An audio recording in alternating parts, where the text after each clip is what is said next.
Pagi ini kita akan bersama-sama melaksanakan kegiatan study session yang mengangkat mengenai sanksi pidana dalam Kitab Undang-Undang Hukum Pidana tahun 2023.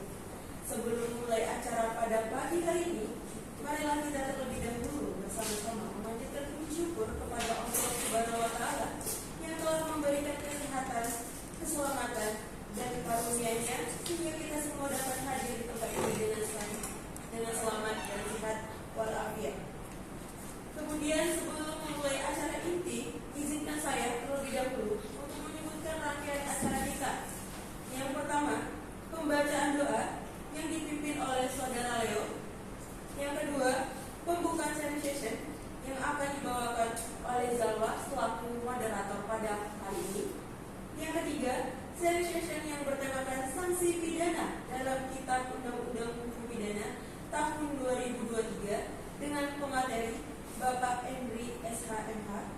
Lalu selanjutnya itu akan diadakan sesi tanya jawab. Kemudian moderator akan mengambil kesimpulan. Kemudian penutup yang akan saya bawa. Lalu acara terakhir sesi foto. Baiklah, untuk menyingkat waktu, marilah kita mulai acara kita pada pagi hari ini dengan diawali doa yang akan dipimpin oleh Saudara Leo. Saudara Leo, dipersilakan. A'udzubillahiminasyaitonirrajim. Bismillahirrahmanirrahim. Segala puji bagimu ya Allah atas limpahan rahmat-Mu sehingga kami bisa berkumpul di sini untuk mengikuti kegiatan sharing session ini. Ya Allah, Engkau yang Maha Penyayang, kami mohon keberkahan dan petunjuk-Mu agar kegiatan sharing session ini menjadi ladang kebaikan. Bimbinglah kami dalam setiap langkah kami untuk mengambil manfaat dari ilmu yang akan disampaikan.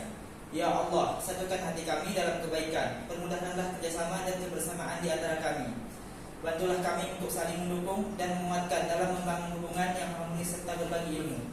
Ya Allah, dalam ridho-Mu kami memulai acara ini. Kami berharap agar setiap momen di acara ini memberikan manfaat yang abadi dan meningkatkan kebaikan bagi kami semua. Allahumma inna nas'aluka salamatan fid din wa afiatan fil jasad wa ziyadatan fil ilmi wa barakatan fil rizqi wa taubatan qabla maut wa rahmatan indal maut wa maghfiratan ba'dal maut. Allahumma awin alaina fi sakaratil maut wa najata minan nar wa afa indal hisab. Rabbana atina fid dunya hasanah wa fil akhirati hasanah wa qina azabannar. Subhana rabbil izzati amma yasifun wa salamun ala mursalin walhamdulillahi rabbil alamin. Assalamualaikum warahmatullahi wabarakatuh. Amin, amin, ya Rabbal Alamin. Semoga apa yang telah didoakan dapat dikabulkan dan semoga acara kita pada kali ini bisa dapat berjalan dengan lancar. Kemudian setelah selesai berdoa, langsung saja saya serahkan acara pembawaan celebration yang dibawakan oleh Zalwa. Kepada Zalwa, dipersilakan. Baiklah, terima kasih kepada MC yang telah memberikan waktunya kepada saya untuk menemani sharing session pada hari ini. Saya mengutip dari Wakil Ketua Komisi 3 DPR RI Ahmad Syahron yang mengatakan, sudah 77 tahun Indonesia merdeka. Namun hingga kini Indonesia masih bergantung kepada kodifikasi hukum pidana yang dibentuk ratusan tahun silam oleh logika para penjajah. Hukum dianggap sebagai ajang balas dendam. Hukum era kolonial tersebut sudah tidak mampu menyesuaikan kebutuhan masyarakat modern di Indonesia. Oleh karena itu, pembentukan KUHP baru terus menjadi usaha pemerintah mencetak produk hukum yang lebih modern, lebih berkembang, dan lebih memberikan kepastian dan memahami nilai-nilai yang ada di Indonesia. Hal ini sejalan dengan materi kita pada kali ini mengenai sanksi pidana dalam Kitab Undang-Undang Hukum Pidana tahun 2023. Dan tentu materi ini akan dijelaskan oleh Bapak Henry yang berada di samping saya. Selanjutnya saya menegaskan bahwa sepanjang sharing session ini berlangsung, diharapkan agar tetap tenang dan memperhatikan materi yang akan dijelaskan oleh Bapak Henry. Sebelum itu, saya memastikan apakah rekan-rekan sudah membawa KUHP lama dan Kitab Undang-Undang Hukum Pidana tahun 2023.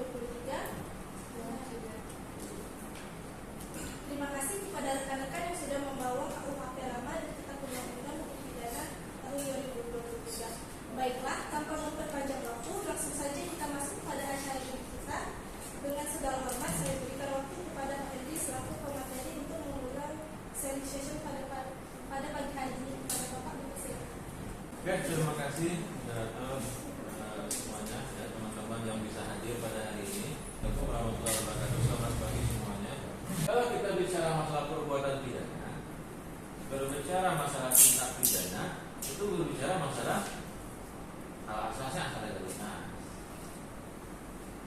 ya, principle of legality.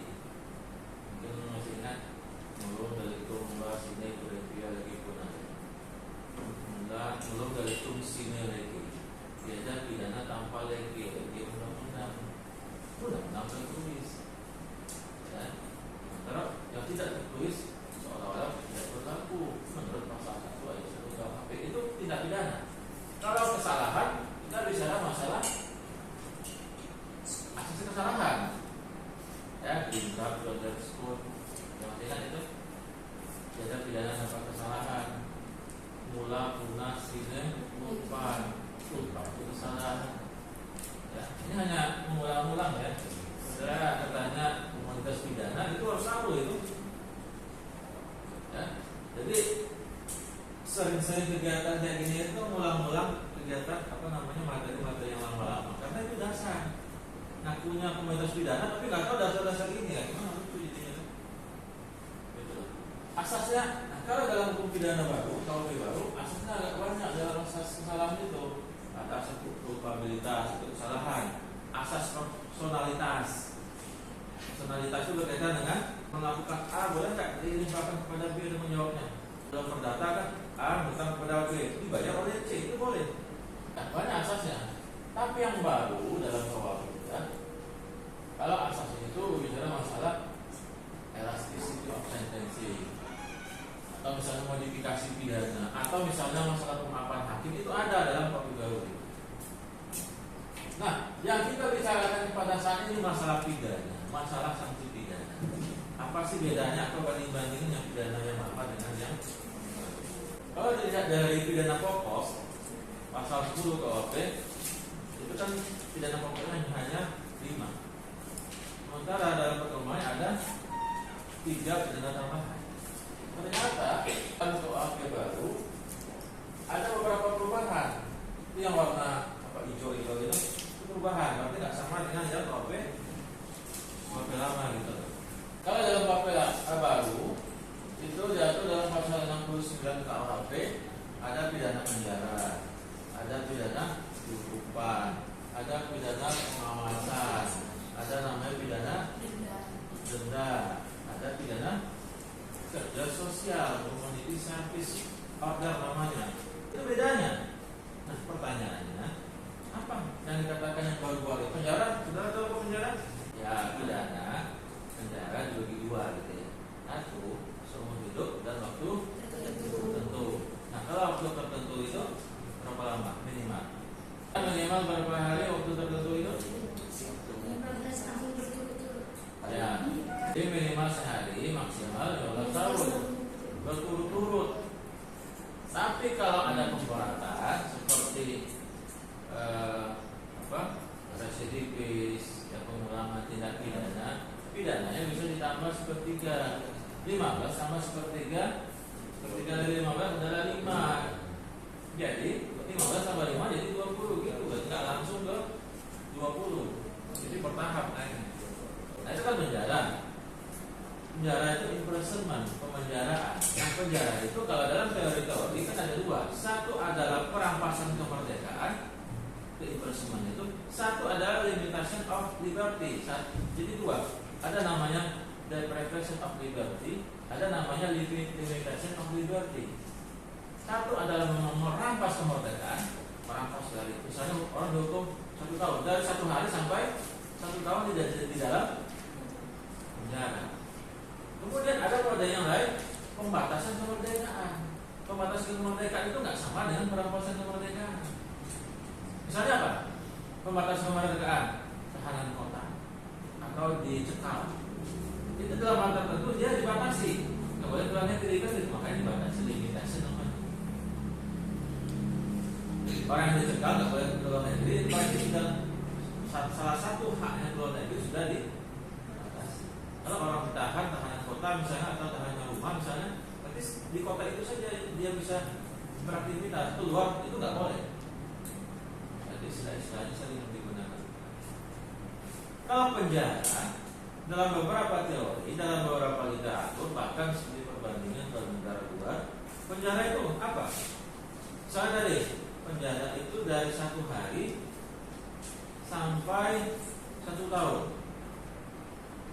1 hari, 2 hari sampai 1 tahun itu namanya pidana penjara secara apa? Berturut-turut kan? Berturut-turut. Apakah ada pidana yang tidak berturut-turut, pidana penjara? Kalau di luar negeri ada. Namanya pidana penjara angsuran, diangsur. Aneh ya kedengarannya. Ada namanya pidana penjara malam hari. Siang harinya dia keluar. Ada orang di penjara kalau di luar negeri itu pidana malam hari dia masuk penjara, siangnya keluar. Namanya night time prison. Pidana malam hari. Siangnya dia kerja. Saudara tahu kalau orang dimasukin di penjara, misalnya seorang bapak misalnya, dia punya anak tanggungan istrinya di rumah yang tidak bekerja, sementara tulang punggungnya bapak ini, maka bapak ini masuk penjara. Artinya apa? Dampaknya bisa keluarga, bisa kepada anaknya, bisa kepada perempuan, bisa keluarga yang lain. Sehingga dengan demikian keluarganya juga bisa melakukan tindak pidana. Ada dampaknya kepada keluarga. Dengan demikian dimungkinkan pidana itu bagi pelakunya langsung. Malamnya dia mungkin masuk penjara, tapi siangnya dia kerja untuk kebutuhan si keluarganya. Cuma ada syaratnya, jangan sembarangan. Untuk teroris, nggak untuk korupsi, nggak mungkin. Begitu. Ya. Misalnya hukumannya cuma 3 bulan atau 2 bulan, itu dimungkinkan. Di luar negeri. Di penjara. Ada juga modelnya kan angsur itu modelnya pidana malam minggu, weekend detention. Ini pidana akhir pekan malam minggu dari hari Senin sampai Jumat dia di luar kerja. Terus habis itu malam minggunya dia masuk. Mungkin keluarnya mungkin hari minggunya. Senin masuk lagi gitu. Jadi begitu ada dalam begitu benar. Ya, dalam referensi, dalam literatur, dalam perbandingan itu ada. Bahkan beberapa saya pernah nulis di buku itu tentang itu. Ada kemarin ada pembimbing saya ulang tahun, jadi saya suruh nulis salah satu. Ada pidana angsuran, fragmentation of sentencing namanya. Fragment pidana itu yang angsur itu. Pelaksanaannya ada sih. Nah kalau di kita itu nggak mungkin. Nah sebagai informasi dulu di KUHP baru ini ada pidana angsuran. Tetapi sebelum disahkan itu dihapus. Karena saya dengar informasinya karena susah pelaksanaannya. Kalau dia kabur pas lagi keluar gimana? Repot kan urusannya.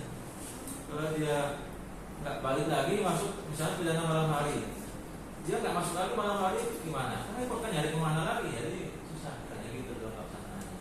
Jadi itulah salah satu alasannya, termasuk aparat pengawasan dalam pelaksanaan pidana angsuran susah katanya. Jadi demikian maka itu dihapus.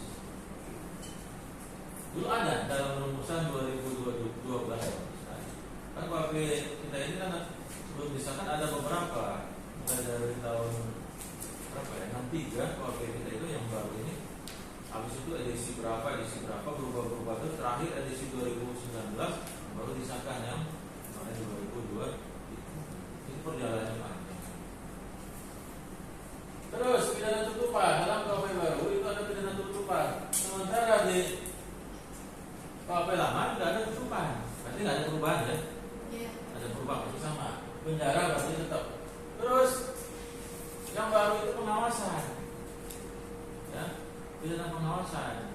Pengawasan itu sebenarnya itu mirip dengan pasal 15 dan pasal 14 KUHP lama, pidana bersyarat namanya. Ya, pasal 14 itu kan pidana bersyarat. Jadi orang dihukum, tapi dia nggak masuk penjara. Ya, orang dihukum 1 tahun, tapi nggak masuk penjara. Itu kan pidana bersyarat. Misalkan apa tidak mengulangi, ya, berkelakuan baik misalnya. Ada syarat-syarat akan disebut pidana bersyarat. Tapi dalam perkembangannya berubah menjadi diawasi. Ya, jadi kakinya satu di luar, kakinya satu di penjara. Itu namanya pengawasan. Mirip-mirip dengan itu, cuma ada perubahan memang. Mungkin sanksi pidananya, mungkin lama pelaksanaannya. Coba dicek di dalam pasal-pasal KUHP. Terus denda denda itu dalam KUHP lama kan kita tahu denda itu hanya 20 perak, 500, bukan 500 ya, ada 250 rupiah gitu. Itu kalau kita lihat, walaupun dengan undang-undang berapa 60 itu ada kelipatannya, itu kalau nggak salah 15 kali, itu tetap ada 250 itu dikelipatan 15 kali. Sekarang 2024, jadi nggak sesuai dengan perkembangan saat ini. Masa orang denda cuma 1.000 misalnya, nggak lucu itu. Ya dengan demikian maka dalam KUHP baru itu dendanya dibikin kategorisasi. Jadi barang siapa melakukan tindak pidana diancam pidana penjara atau denda 10 juta, nggak begitu? Ya, dibikin kategorisasi. Kategorinya itu adalah ada kategorinya kalau dalam pasal 79 coba lihat, ada itu 8 kategori. Ya, 8 kategori dari 1 juta sampai 50 miliar itu denda. Ya, paling rendah itu 1 juta. Jika tidak ditentukan minimal khususnya maka denda berapa? 50.000.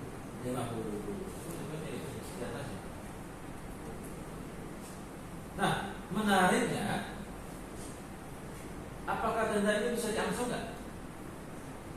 Misalnya, katakanlah hukumannya 10 juta, dia belum ada duitnya 10 juta, baru 5 juta. Nah, DP dulu 5 juta, apakah boleh gitu? Nanti 2 minggu lagi saya angsur lagi yang 5 juta, apakah boleh gitu?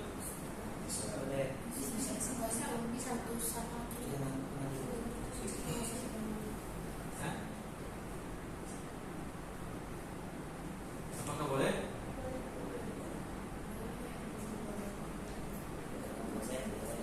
Ada tak di pasal 81? Pasal apa? Ayat 2. Putus pengadilan sebagai dapat menentukan pembayar pidana dengan cara mengangsur. Itu bedanya dengan iya, artinya boleh diangsur. Nah, pidana yang boleh diangsur dulu dalam konsep KUHP salah satunya dalam KUHP baru adalah ini, kemudian pidana kerja sosial. Nah, awalnya penjara itu tadi saya jelaskan dalam konsep 2000 berapa? 2012 KUHP sebutnya itu ada pidana penjara angsuran. Yang tadi saya katakan diangsur malam hari, siangnya dia kerja, atau akhir pekan diangsur Senin sampai Jumat dia di luar. Itu ada. Nah, ternyata di dalam perkembangannya itu dicabut gitu loh. Baik, terima kasih kepada Bapak Henry yang sudah menjelaskan secara positif tentang